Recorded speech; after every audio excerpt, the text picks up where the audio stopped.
उत्तर प्रदेश में अब काशी, मथुरा और अयोध्या की बात छोड़ दीजिए, बात इससे आगे निकल चुकी है। संभल के बाद अब जौनपुर की अटाला मस्जिद का क्या है विवाद और ये अदालत क्यों पहुंच गया है? क्या यहां भी मंदिर है? पूरा मामला क्या है, हम आज इसे समझने की कोशिश करेंगे। यह भी जानिए कि समाजवादी पार्टी और कांग्रेस पार्टी उत्तर प्रदेश में क्यों लड़ गए हैं। ऊपर ऊपर तो सब कुछ अच्छा बताने की कोशिश हो रही है, लेकिन पार्टी के नेता, दोनों पार्टियों के उत्तर प्रदेश के नेता सिर्फ लड़ाई पर उतारू हैं और ये लड़ाई एक्स से लेकर सोशल मीडिया तक हो रही है। क्या सचमुच दोनों पार्टियों के बीच का जो विश्वास है वो टूट चुका है? ये भी समझेंगे। और आखिर में जौनपुर का एक मुस्लिम गांव जहां के लोग अपना नाम ब्राह्मण सरनेम से रख रहे हैं, यानी कि अपने नाम को के आगे ब्राह्मणों का सरनेम लगा रहे हैं। क्या है ये पूरी कहानी आज का यूपी में? नमस्कार, मैं हूं कुमार अभिषेक, आप देख रहे हैं यूपी तक। हम हाजिर अपना न्यूज शो आज का यूपी लेकर। तो आज हम बात करने जा रहे हैं अटाला मस्जिद विवाद की। जी हां, यूं तो देश भर में शायद ही लोगों ने इस नए विवाद का नाम सुना होगा, लेकिन यह मामला पुराना है। जौनपुर की अटाला मस्जिद का विवाद अब स्थानीय अदालत से होते हुए प्रयागराज या इलाहाबाद हाईकोर्ट पहुंच चुका है।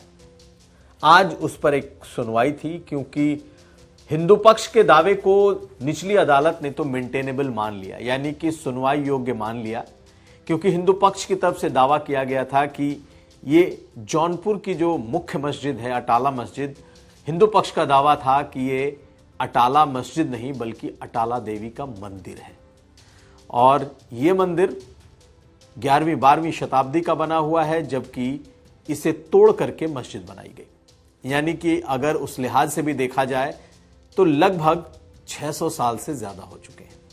अब यह मंदिर का विवाद नए तरीके से उठना शुरू हो चुका है। इसी साल 29 मई को इस पर जौनपुर की अदालत ने सुनवाई करते हुए इसे मेंटेनेबल माना था और 29 अगस्त को इस पर इनफैक्ट स्थानीय अदालत में याचिका दायर की गई थी स्वराज वाहिनी एसोसिएशन की तरफ से, और उनका दावा था कि ये हिंदू मंदिर है अटाला देवी का और यहां पर पूजा पाठ की इजाजत दी जाए। और अगस्त में जब इसकी दूसरी सुनवाई हुई तो इसके मेंटेनेबिलिटी पर सुनवाई हुई, यानी क्या ये सुनवाई योग्य है या नहीं। तब अदालत ने इसे सुनवाई योग्य मान लिया था कि इस विवाद को सुना जा सकता है। दरअसल ये एएसआई के अंडर में आता है। अटाला मस्जिद पूरी तरीके से एएसआई के अंडर में आता है, लेकिन हिंदू पक्ष के जो दावे हैं उसके दावे का जो आधार है वो अलग अलग है। एएसआई के जो पहले डायरेक्टर हुआ करते थे अंग्रेजों के वक्त, कनिंघम, उनकी रिपोर्ट में इस बात का जिक्र मिलता है अटाला मंदिर का। यही नहीं, जौनपुर के गजेटियर में भी इसका जिक्र मिलता है, जिसको कि हिंदू पक्ष ने अदालत में रखा और उसी आधार पर, और चूंकि ये एएसआई के अंडर में है, उसी आधार पर स्थानीय अदालत ने इसे मेंटेनेबल मान लिया। लेकिन मुस्लिम पक्ष इस पूरे मामले को लेकर हाईकोर्ट गया और उनका कहना था कि यह पूरी याचिका ही दोषपूर्ण है और यह मस्जिद 1398 में बनी थी और तब से इसका स्वरूप मस्जिद ही है, यानी कि ये यहां पर नमाज हो रही है और ये पूरी तरीके से मस्जिद है। हिंदू पक्ष का दावा है कि ये जो पूरा का पूरा स्ट्रक्चर है ये अटाला देवी का मंदिर है और यहाँ के जो स्ट्रक्चर के पर जो चिन्ह मिले हैं या जिस तरीके का ये इस मंदिर जिस तरीके का बना हुआ है, ये हिंदू मंदिर की शक्ल सूरत है। तो अब स्थिति यह है कि इसकी सुनवाई हाईकोर्ट पहुंच गई है और आज इलाहाबाद हाईकोर्ट ने इस मामले की सुनवाई तो की, लेकिन इस मामले में बात आगे नहीं बढ़ पाई है और अब अगली तारीख इसके लिए दी गई है। तो अटाला मस्जिद का विवाद अब नए तरीके से खड़ा हो रहा है। दरअसल जो पूजा स्थल कानून है, वर्शिप एक्ट, उस कानून का हवाला देकर मुस्लिम पक्ष ये कहता है कि ये 600 साल से मस्जिद है और 1991 का जो वर्शिप एक्ट है उसके तहत इस पर कोई सुनवाई नहीं हो सकती, क्योंकि 1947 के पहले भी जो इसका चरित्र, जो इसका स्ट्रक्चर था, जो इसका चरित्र था वो मस्जिद का ही था, और साथ साथ ये पूरी तरीके से वक्फ के अंदर ये रजिस्टर्ड है। ऐसा लगता है कि फिलहाल जो इलाहाबाद हाई कोर्ट है उसने तो डेट, अगली तारीख रख दी है सुनवाई की, लेकिन इंतजार सुप्रीम कोर्ट के उस नए बेंच के फैसले का हो रहा है जिसमें इस तरह के तमाम मसलों को सुनने के लिए बाकायदा जो वर्शिप एक्ट है 1991 का, पूजा स्थल कानून, उस पर एक आखिरी फैसले के बाद ही इस पर कोई सुनवाई हो पाएगी। लेकिन ये मामला अब उठ चुका है और आपको बताएं कि हिंदू पक्ष का जो दावा है या इतिहास, जो ऐतिहासिक साक्ष्य हैं उसके मुताबिक जयचंद राठौड़ ने यहाँ पर मंदिर बनाया था, और यही बात जो एएसआई के जो डायरेक्टर थे कनिंघम, उन्होंने अपनी रिपोर्ट में लिखा है। लेकिन ये भी सच है कि 1398 से लेकर 1410 तक इसका निर्माण कराया गया, और उसके बाद से, उस वक्त से ये मस्जिद बनी हुई है। अब देखना यह है कि क्या ये भी संभल की तरह ही ये भी नया रूप लेगा। एक बात इसमें है कि ये अभी भी एएसआई की संरक्षित इमारतों में से माना जाता है, लेकिन यहाँ पर नमाज भी होती है और इसको वक्फ की संपत्ति भी माना गया है। तो अब देखना यह है कि इस पूरे मामले पर आगे होता क्या है, क्योंकि बहुत कुछ कोर्ट के रुख पर चीजें निर्भर करेंगी। अब अगली खबर। तो समाजवादी पार्टी और कांग्रेस के बीच सब कुछ ठीक ठाक नहीं है। दिल्ली से इस लड़ाई की शुरुआत हुई और दिल्ली में भी संभल पर जब चर्चा हो रही थी और संसद के बाहर राहुल गांधी अडानी के मुद्दे पर धरना दे रहे थे, तो दोनों के बीच के मनमुटाव की चिंगारी वहीं से निकली। लेकिन फिर दिल्ली में संसद के भीतर सीटिंग अरेंजमेंट को लेकर भी विवाद बढ़ा, जिसमें कि अवधेश प्रसाद की सीट को पीछे कर दिया गया। उसके बाद अखिलेश यादव नाराज हुए, लेकिन उन्होंने कांग्रेस पर तंज कसा। यही नहीं, जब दिल्ली में समाजवादी पार्टी के बड़े नेता राम गोपाल यादव ने यह कह दिया कि कांग्रेस संभल जा करके, यानी कि राहुल गांधी जब संभल जा रहे हैं तो ये महज एक औपचारिकता है, फॉर्मेलिटी कर रहे हैं। इसके बाद से दोनों पार्टियों के बीच एक तरीके का, जिसे कहते हैं, वाकयुद्ध शुरू हो गया।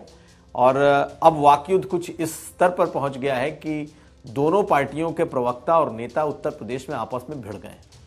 हालांकि ये भिड़ंत फिलहाल सोशल मीडिया पे चल रही है, एक्स पर, ट्विटर पे ये भिड़ंत चल रही है, लेकिन कोई किसी को बख्शने के मूड में दिखाई नहीं दे रहा। रामगोपाल यादव के बयान देने के बाद, हालांकि रामगोपाल यादव ने कई बयान दिए कि राहुल गांधी उनके नेता नहीं हैं, वो संभल जाकर फॉर्मेलिटी कर रहे हैं, तो कुछ चीजें ऐसी निकली जिसके बाद ये लगने लगा कि कांग्रेस और सपा के बीच में सब गड़बड़ हो रहा है। और उसके बाद उसी का हवाला लेकर के अगर आप देखें तो आईपी सिंह ने एक ट्वीट कर दिया। आईपी सिंह समाजवादी पार्टी के एक ऐसे तेज तर्रार नेता और प्रवक्ता हैं जो कि इतनी तीखी ट्वीट करते हैं कि मिर्ची लगती है। तो उनके इस नए ट्वीट को देखिए, और उसमें जो उन्होंने लिखा है वो अपने आप में अद्भुत है। बाकायदा राहुल गांधी की एक फोटो लगी है जिसमें राहुल गांधी टी शर्ट और जीन्स में हैं, और बाकायदा उसमें उस फोटो को उन्होंने लगाया है और उसमें लिखा है कि इन्होंने जिद कर ली है कि अब ये नहीं सुधरेंगे। जनता ने विपक्षी दलों को बहुत अवसर दिया, इसमें नेतृत्व का घोर अभाव है। उम्र 55 की, दिल बचपन का। 1989 की भांति, यानी 1989 के भांति विपक्ष को नया नेता चुनना ही होगा जो सत्ता परिवर्तन कर सके। आईपी सिंह की इस ट्वीट ने कांग्रेसियों को अंदर तक हिला दिया। बहुत नाराज हुए कांग्रेस के नेता। हालांकि चूंकि आईपी सिंह का जो समाजवादी पार्टी में स्थान है, उसे देखते हुए कांग्रेस पार्टी ने भी अपने नेताओं को आगे कर दिया।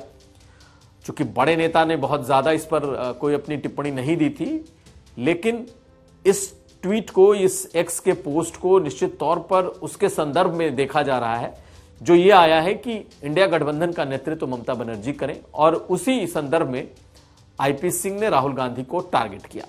लेकिन उनके टारगेट का तुरंत जवाब जो दिया है वो अंशु अवस्थी हैं, कांग्रेस पार्टी के नेता भी हैं और प्रियंका गांधी की टीम के माने जाते हैं उत्तर प्रदेश में।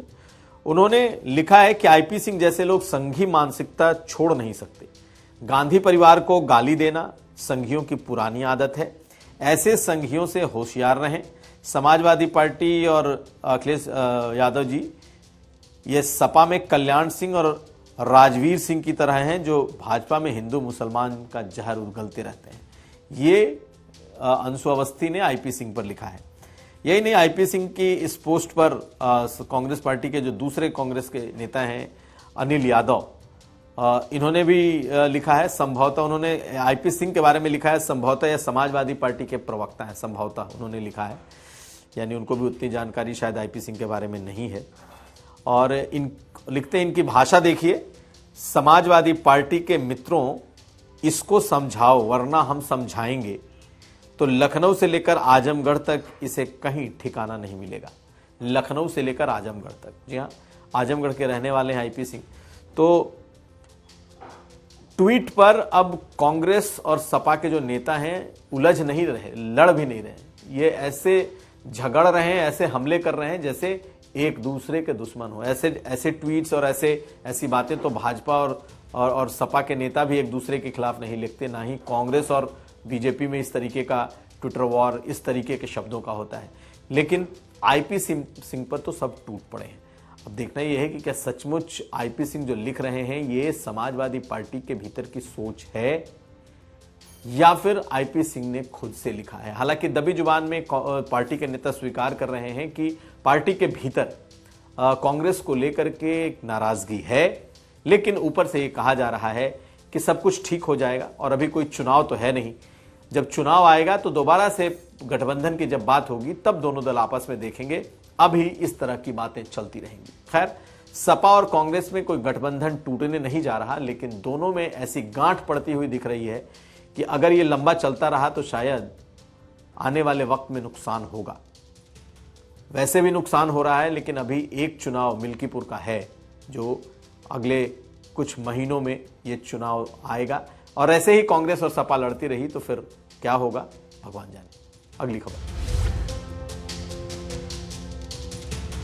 अब उत्तर प्रदेश के एक ऐसे गांव की कहानी जहां पर मुस्लिम लोग अपने नाम के आगे ब्राह्मण सरनेम लगा रहे हैं। हालांकि ये एक ही गांव का मामला आया है और ये जौनपुर का डेहरी गांव है, और डेहरी गांव के कई लोगों ने अपने नाम के आगे सरनेम में दुबे, शुक्ला, तिवारी इस तरह के नामों को लगा रखा है। दरअसल हाल में नौशाद अहमद के बेटी की निकाह था और उस निकाह के दौरान जो शादी के कार्ड छपे उसमें नौशाद अहमद ने अपने नाम के आगे नौशाद अहमद दुबे लगाया, और जिस कार्ड के बंटने के बाद अब चारों तरफ इस बात की चर्चा फैल गई कि भाई ये मुस्लिम परिवार में दुबे जी कौन है, आखिर नौशाद अहमद ने अपने नाम के आगे दुबे क्यों लगाया। जब इसकी पड़ताल हुई तो पता ये चला कि सिर्फ नौशाद अहमद ही नहीं, अशरफ नाम के आगे भी दुबे लगा है, सिराज नाम के आगे शुक्ला लगा है, और पता चला कि ऐसे तकरीबन 1000 लोग हैं जो कि मऊ और जौनपुर के आसपास के गांव में लोग हैं जिन्होंने अपने पूर्वजों को जो ट्रेस किया है उसमें यह पता चल रहा है कि ये लोग ब्राह्मण से कन्वर्ट होकर मुस्लिम बने हैं। और हालांकि कन्वर्जन तो बहुत समय से इस देश में चलता रहा है, लेकिन इस तरीके से अपने नाम के आगे 7 पीढ़ियों के बाद दोबारा से दुबे लगाना ये लोगों को थोड़ा हैरत में डाल रहा था। और हुआ यही, नौशाद अहमद बताते हैं कि 7 पीढ़ी पहले उनके पिता लाल बहादुर, उनके जो दादा परदादा जो पुरखे थे उनका नाम लाल बहादुर दुबे था, और जब उन्होंने इस्लाम धर्म कबूला तो उन्होंने लाल मोहम्मद अपना नाम उन्होंने रख लिया था, ना लाल मोहम्मद शेख, और तब से यही परंपरा चली आ रही थी। लेकिन हाल में कुछ परिवारों ने अपने परिवार की पूरी पृष्ठभूमि को ट्रेस करने की कोशिश की, खोजने की कोशिश की, और तब कई लोगों को ये मिला कि उनमें से कोई शुक्ला है, कोई तिवारी रहा है, किसी की 4 पीढ़ी पहले लोगों ने अपने धर्म बदले, किसी की 7 पीढ़ी पहले लोगों ने धर्म बदले, और आसपास के गांवों से, आसपास के जिले से लोग अलग अलग गांव में जाकर बसे भी थे। उसके बाद से ये चीजें शुरू हुई। तो न सिर्फ नौशाद, बल्कि जब ढूंढा गया तो पता चला कि सिराज अशरफ दुबे हैं, इसी तरीके से सिराज शुक्ला हैं। जब यूपी तक की टीम ने बात की तो पता ये चला कि नौशाद ने अपनी इस पीढ़ी में अपने नाम के आगे दुबे लगाया है, जिसे लेकर के बाकायदा कई मुस्लिम लोगों में इसकी प्रतिक्रिया भी देखने को मिली। उनकी बेटियां हैं जिसे जब हायर स्टडीज़ के लिए ले जाया उन्होंने भेजा तो वहाँ भी उनके पिता के नाम के आगे दुबे लगने पर जो मुस्लिम संगठन के लोग हैं वो चौंके थे। लेकिन ये लगातार इस बात को कहते रहते हैं कि नाम बदलने से, धर्म बदलने से अपने पुरखे नहीं बदल सकते। हमारे पुरखे ब्राह्मण थे, हिंदू थे, तो मैं इस्लाम में भी विश्वास रखता हूं और अपने पुरखों में भी विश्वास रखता हूं, इसलिए मैंने उनके नाम को अपने आगे लगाया है। इलाके के लोग भी इससे सहमत हैं कि ठीक है, अगर कोई अपने पुरखों को खोजता हुआ, ट्रेस करता हुआ और इस्लाम पर चलता हुआ भी अगर नाम के आगे दुबे लगाता है तो हम ब्राह्मणों को कोई दिक्कत नहीं है। ऐसा इलाके के दूसरे ब्राह्मण नेताओं का कहना है। यही नहीं, जो अशरफ हैं, जो सिराज हैं, ये गाय भी पालते हैं और बाकायदा अपने नाम के आगे अपने ब्राह्मण सरनेम को भी लगाते हैं। इस बात की चर्चा इन दिनों जौनपुर के इस डेहरी गांव में खूब हो रही है कि आखिर क्या वजह है कि लोग अपने पुराने पुश्तैनी नामों को ढूंढकर उसे सरनेम के तौर पर यूज कर रहे हैं। दरअसल हाल के समय में एक बात बहुत तेजी से चल रही है और खास करके अगर देखें तो ये कहा जा सकता है कि लोगों ने धर्म बदला लेकिन लोगों के पुरखे यही थे। तो अब कई जगहों पर इस बात की चर्चा निकल पड़ी है कि लोग अपने पुरखों को ढूंढते हैं। कोई 4-5 पीढ़ी पहले ढूंढ रहा है, कोई 7 पीढ़ी पहले ढूंढ रहा है। तो उसी की ये एक वानगी या कहानी है जिसमें कुछ लोग जिन्हें लगता है कि हाँ, वो जिस बिरादरी से निकल करके आए हैं, हालांकि आज भी वो पूरी तरीके से मुसलमान हैं और मोहम्मद साहब के बताए हुए रास्ते पर ही चल रहे हैं, लेकिन अपने नाम के आगे वो सरनेम लगाना नहीं भूल रहे। कई ऐसे केस स्टडी सामने आए हैं।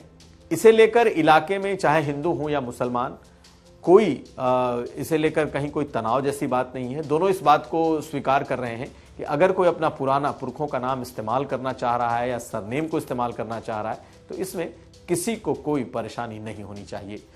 तो ये अपने आप में एक अनोखी केस स्टडी, अनोठा एक अनोखी एक खबर थी, ये हम आपके लिए लेकर आए। तो ये था आज का यूपी। आप हमें दीजिए इजाजत और आप देखते रहिए यूपी तक।